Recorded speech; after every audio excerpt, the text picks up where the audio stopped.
Sveiki, su jumis Andrius Pauliukevičius ir mano treneris ir draugas ir mano dietologas Valdas Limanavičius. Ir praėjusios savaitės pabaigoje aš nusprendžiau dalyvauti varžybose Afrikoje, Namibijoje, Vinduke, lapkričio 5 dieną, ir praėjusios savaitės pabaigoje, tai yra ketvirtadienį, jau pradėjau savo dietą.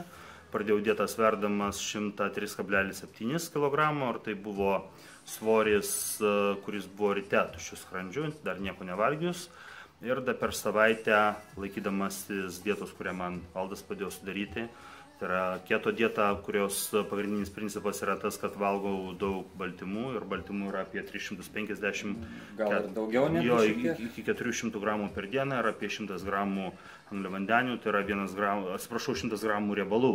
1 gramas riebalų vienam kūno kilogramui, ir angliavandenių faktiškai nevalgau. Angliavandenių yra tik tiek, kiek jų yra daržovėse, bet daržovė angliavandeniai principe nėra energijos šaltinis, tai kaip ir beveik nesiskaičiuoja jie. Tai va, laikydamasis tos dietos ir treniruodamasis dabar 2 kartus per dieną, ryte atlikdamas nedidelio intensyvumo kardio krūvį ir vakare treniruodamasis svoriais, per pirmą savaitę priaugau 700 gramų. Ir nekeista? Nekeista, nes paprastai tai visada vykdavo per visus man pasirengimus, kad aš pradėdamas ruoštis varžyboms ir būdamas varžyboje jau tos geresnės arba prastesnės, kaip ten kada pavyksta, tos varžybinės sceninės formos aš visada sveriu panašiai. Tai yra, pas mane nėra tų didelių svorio svyravimų, kad tarkime reikia mesti 10 ar 12 kg, visada svoris būna tas varžybinis ir tarp sezoninis panašus. Tiesiog tarp sezoninių labai smarkiai neišsipučiau. Bet kaip dietos pradžia, tai vis tiek yra šiuo atveju labai skirtinga negu visais kitais pasiruošimais, kadangi netgi pradedant tu vis tiek dalį angliavandenių naudoji, valgai, o dabar iš vis nieko. Taip, paprastai angliavandeniai būna mažinami, ne? Taip, mažinami, o dabar jų iš vis nėra. Ir paradoksas vienas gaunasi taip, kad lyg ir pagal visą idėją turėtų kristi svoris, bet jis nebekrenta. Jis atvirkščiai netgi padidėja.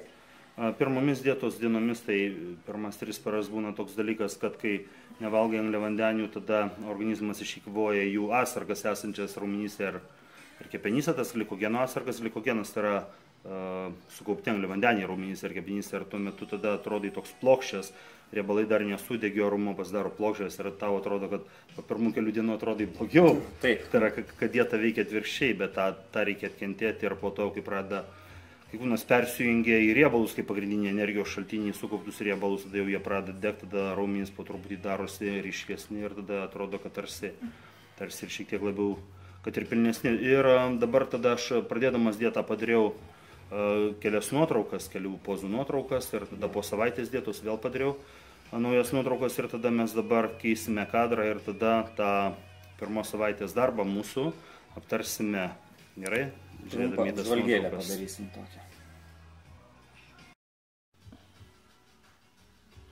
Ir čia tada jums prieš akis, aš šitas nuotraukos jau esu įdėjęs į Facebooką, kairėje pusėje, taip kaip aš atrodžiau, tai yra toje pozoje dvigubas bicepsas iš priekio pradėdamas dieta, čia yra taip, ir dešinėje tada po savaitės darbo, po savaitės dietos atrodau taip, ir čia yra 700 gramų skirtumas, ir aš 700 gramų sveriu daugiau negu pradėdamas. Ir tada dabar, Valdai, aptarkime, kas tavo akimis, dėl to, kad man pačiam save objektyviai, kaip ir kiekvienam sportininkui, sunku vertinti, sunku žiūrėti iš šalies. Dabar tada tavo akimis, kas čia įvyko, ką tu matai. Tai pažvelkime į tos 2 nuotraukas.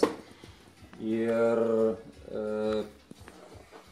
pirmas pasikeitimas, tai savotiškas 3D efektas atsiranda, kada viršutinė dalis ir krūtinės ląsta pas tave šiek tiek papilnėjo, ir lyginant su pirma nuotrauka, būtent krūtinės ląstos, ir čia yra toks tartum visas iškilęs, toks, sakykime, 3D efektas formuojasi.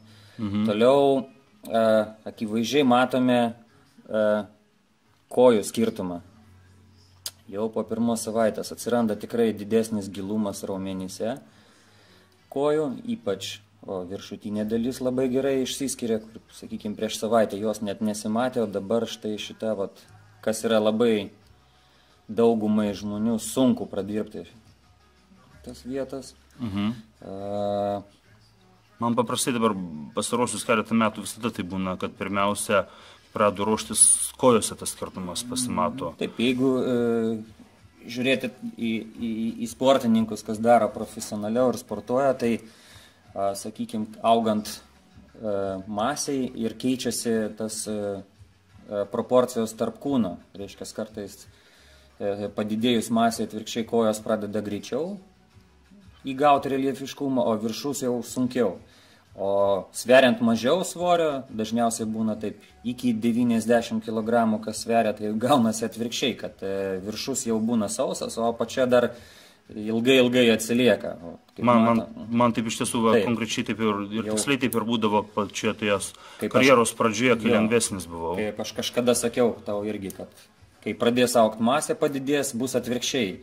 Teks tempti viršų, o kojos jau bus padarytos. Papilnėjusios tikrai padidėjusios ir rankos. Taip, aš matau. Taip, šiek tiek bendras plotis papilnėjęs. Krūtinės ląstos bendras ir nugaros. Jo, nes tas 3D efektas suduoda, kad ir nugara, būtent ir jinai tokia papilnėjusi, šiek tiek tas trikampis, sakykime, tai padidėjęs. Vizualaus kažkokio tai ypač pasikeitimo talijoje mes dabar neižvelgsim, nors centimetrų atžvilgių šiek tiek jinai yra sumažėjus dabar. Turėtų būti, nes riebalai dega. Po pirmos savaitės tiesiog kažkokio tai didelio pasikeitimo nėra. Tokio vizualaus, ką jūs galėtumėt pamatyti, bet tą, ką jūs matote akimis ir galima pamatyti, tas jau matosi. Tai va tokie pirmi įspūdžiai, ką galima jau pamatyti jau po pirmos savaitės naudojimo. Visos dietos, treniruočių pasikeitimo ir ką mes norim pasakyti, kad šiuo atveju,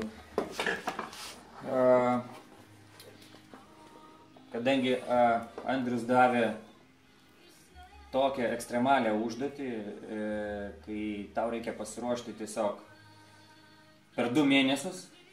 Taip, 10 savaičių turiu. 10 savaičių, kas yra labai sudėtinga iš tikrųjų, jeigu kalbant apie varžybinį pasiruošimą, kadangi tai turi būti kažkoks ekstremalus pasiruošimas, kad jeigu normaliai ruoštis varžybomis, tai turėtume pradėti prieš maždaug 5-6 mėnesius, palengva ir turėtume eiti į priekį. Tačiau per 2 mėnesius tai turim padaryti kažką tokio, ko jūs nelabai įsivaizduojate, kaip tai galima padaryti.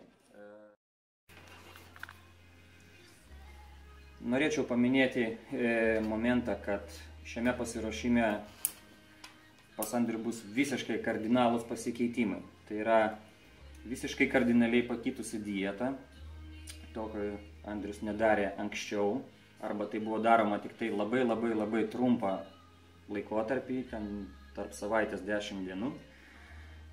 Kardinaliai pasikeičia mūsų treniruotės, tai, ką mes darom ir kaip mes darysim visą tai.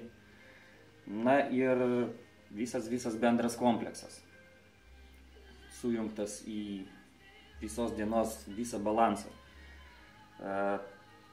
Ir bus malonu jums pristatyti ir jums turbūt įdomu pamatyti visus pasikeitimus ir ko gero bus įdomu stebėti, kaip viskas vyksta greitai, kaip viskas vyksta per tą trumpą laikotarpį. Ir rašykite mums po šio video, ką jūs norėtumėte dar daugiau sužinoti. Mes jums galėsim parodyti kažkokias treniruočių savo ištraukas, kažkokias tai mitybos, kažkokius tai slaptus dalykus, kurie ir duodavo visus šitos rezultatus. Tiesiog rašykit, kas jums įdomu, ką jūs norėtumėt sužinoti, o mes pabandysime visą tai jums parodyti dar įdomiau ir išsamiau, papasakoti daugiau ir papasakoti tai, ko jūs galbūt niekada gyvenime nežinojote ir iš niekur kitur nesužinosite. Ačiū. Tokia yra mūsų pirmos savaitės ataskaita ir tada dar po savaitės, kai turėsime naujas nuotraukas, vėl filmuosime naują video, naują aptarimą ir vėl jums jį rodysime. Likite sveiki. Stebėkite, kritikuokite, klauskite, ką norite sužinoti daugiau ir iki sekančio susitikimo po savaitės.